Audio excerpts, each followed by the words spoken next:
Jawa menghadapi serangan dari barat. Bukan hanya serangan dari timur Madura, Bima, Makassar, Bugis yang menyerbu Pulau Jawa dan membumi hanguskan ibu kota Mataram, orang Jawa juga harus menghadapi serbuan dari barat dan hingga saat ini memastikan belum ada satupun kaum Nusantara yang full mengambil alih tanah Jawa.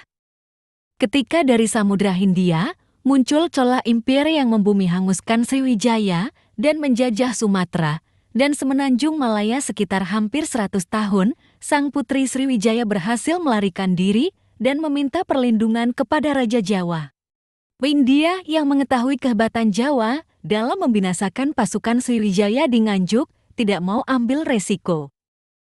Mereka juga akan dibantai di ladang milik warga, sehingga mereka hanya fokus memerintah dan menarik upeti dari masyarakat Sumatera dan semenanjung Malaya saja. Semenanjung Malaya bahkan hingga menyeberang ke Sumatera juga pernah dilanda serbuan Siam, sehingga wilayah Malaysia dan Singapura sekarang tunduk dan mengirim upeti persembahan seperti bunga emas. Aceh yang saat itu dikuasai oleh Samudra Pasai juga harus menebus sultan mereka, Zainal Abidin yang ditawan Siam. Upeti kepada Siam baru berakhir ketika Aceh dan semenanjung Malaya dikuasai Majapahit dan pasukan Siam dikalahkan.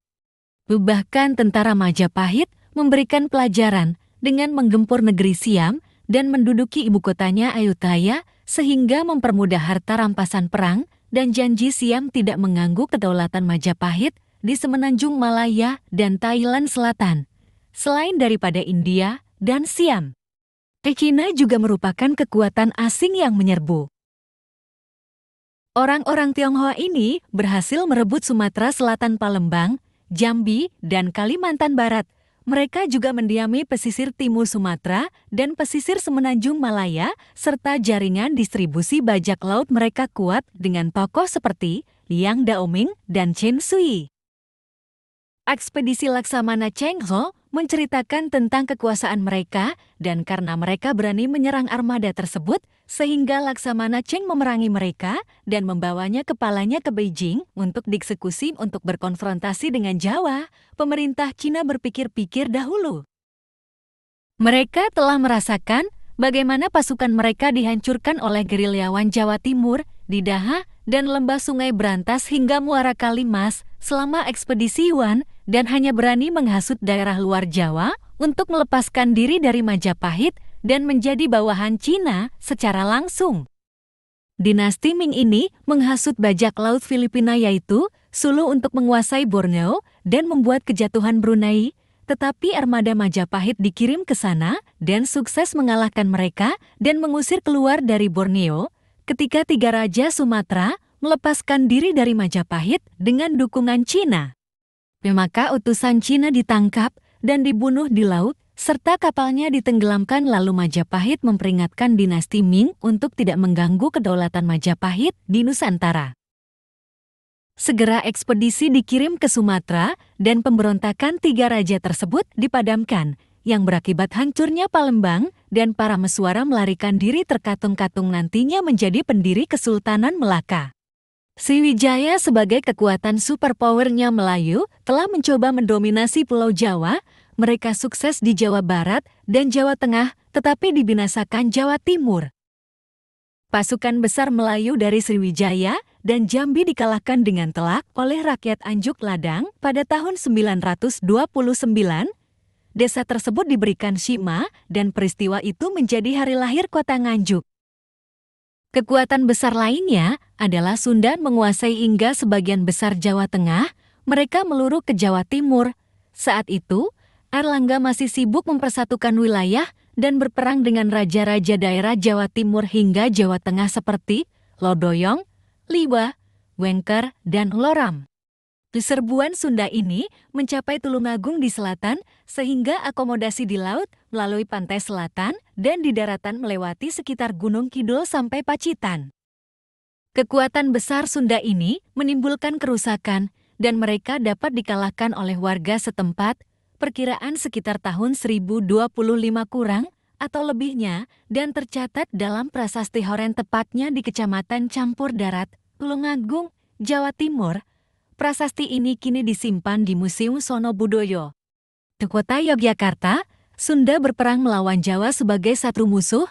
Musuh tersebut muncul dari tanah dan bukit gunung dengan tiba-tiba. Warga desa Horean yang bagaikan ujung batu karang dapat menyingkirkan batu yang tidak baik letaknya. Setelah kekalahan Sunda, warga desa meminta kepada raja supaya desanya dijadikan sima agar diteguhkan dan dapat diwarisi oleh anak keturunannya. Itulah keutamaan dari usaha warga desa Horean. Berkat pengorbanan mereka dalam pertempuran, sehingga Jawa Timur aman dari gangguan musuh tersebut. Belakangan diketahui, Sunda terdesak terus ke arah barat dari lokasi historisnya di sebelah barat Kali Progo, Yogyakarta, dan Mangkang, Semarang hingga sampai perbatasan modern seperti sekarang ini, atau bergeser puluhan hingga ratusan kilometer ke arah barat yaitu Cipamali dan Ciserayu. Keberanian wira masyarakat Jawa mendharma baktikan tenaganya benar-benar patut diacungi jempol. Mereka senantiasa siap tempur untuk negara saat dalam bahaya. Kepada abad 16 bahaya dari barat adalah bangsa asing berkulit putih berambut pirang Portugis yang telah menduduki semenanjung Empayar Melaka, Sumatera, Kesultanan Samudera Pasai hingga Maluku. Mereka bekerja sama dengan beberapa raja di Pulau Jawa Sunda, Daha. Perlambangan untuk dapat menanamkan kuasanya. Namun apes bagi mereka, dengan 600 serdadu mereka dapat menaklukkan Melaka yang memiliki 200.000 penduduk, tetapi dengan 600 serdadu tersebut, mereka dipekundani oleh pasukan Jawa dari Demak. Mereka mengira Sunda Kelapa masih di tangan Pajajaran yang memiliki 100.000 prajurit. Tetapi sebelum ekspedisi mereka tiba, kota itu telah jatuh ke tangan pasukan Demak. Balas dendam dari Fatahillah yang kampungnya Pasai dibinasakan Portugis berhasil dengan memimpin orang Jawa yang dia bawa dari pantai utara. Pasukannya berhasil menghancurkan armada Portugis, ratusan serdadu dan pelaut Portugis tewas di darat maupun di laut dan beberapa kapal ditenggelamkan.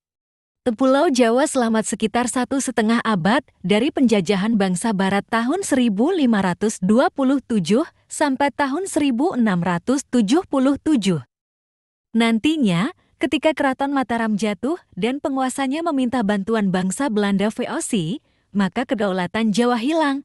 Priangan diserahkan kepada VOC, demikian juga banyak daerah pesisir yang strategis dan ekspor-impor serta bea masuk kerajaan dipegang oleh Belanda.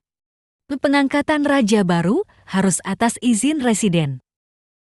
Di ibu kota Mataram, di tempat benteng-benteng lengkap dengan persenjataannya, sehingga VOC Belanda selalu bisa mengawasi raja dan masyarakatnya. Jawa tidak ditaklukkan dengan perang seperti Aceh atau Makassar, tetapi melalui perjanjian-perjanjian dan pengecilan puasa raja boneka mereka.